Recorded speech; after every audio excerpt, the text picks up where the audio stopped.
పెద్ద హీరో సినిమాలు ఉన్నప్పుడు చిన్న సినిమాలు రిలీజ్ చేయకూడదు. ఓకే. ఎందుకు?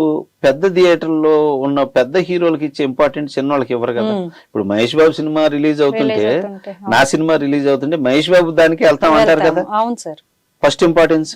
అలా నలుగురు పెద్ద హీరోలు వస్తున్నప్పుడు నా సినిమా వేసి నాకు ఇంపార్టెన్స్ ఇవ్వలేదంటే ఎలా ఇస్తారు? అది డిఫరెన్స్.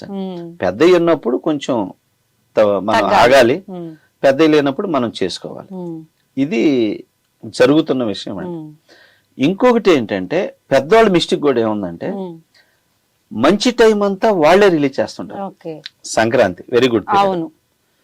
ఆ టైంలో ఒక 2 పెద్ద సినిమాలు, ఒక 2 చిన్న సినిమాలు చేయొచ్చు. దీన్ని నిర్ణయం తీసుకోవచ్చు ఫిలిం ఛాంబర్.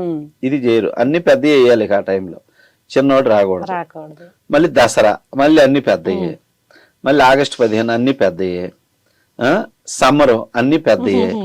ఇంకెప్పుడు చిన్నోడు చేసుకోవాలి?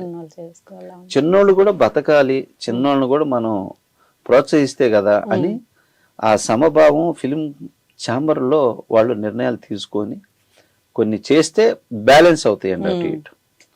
అట్లా కావాలి. ఎందుకంటే ఒక పెద్ద సినిమా ఉన్నప్పుడు ఒక చిన్న సినిమా పూర్వం ఉండేదండి. పూర్వం ఏంటంటే ఒక సినిమా పెద్ద ఎన్టీఆర్ రిలీజ్ అయితే ఒకటి చంద్రమోహన్ రిలీజ్ అయ్యేది, కృష్ణ గారిది ఒకటి రిలీజ్ అయ్యేది, చిరంజీవి గారిది ఒకటి రిలీజ్ అయ్యేది. ఈ 4 సినిమాలు రిలీజ్ అయ్యి ఆడుతుండే. ఈ పెద్ద ఫుల్ అయిపోతే చిన్న సినిమా కూడా వచ్చి ఫుల్ అయ్యేవాడు. ఇలా ఉండేది పద్ధతి. ఇది ఇట్లా ఇప్పుడు లేదు. పెద్ద సినిమా రిలీజ్ అయితే అన్ని థియేటర్లు అదే ఉంటుంది. ఎందుకంటే ఇప్పుడు అంతా కాపీ రైట్స్ అయిపోతుందని అన్ని రిలీజ్ చేయాల్సి వస్తుంది. సో ఇలాంటి సమస్యలు ఉన్నాయి.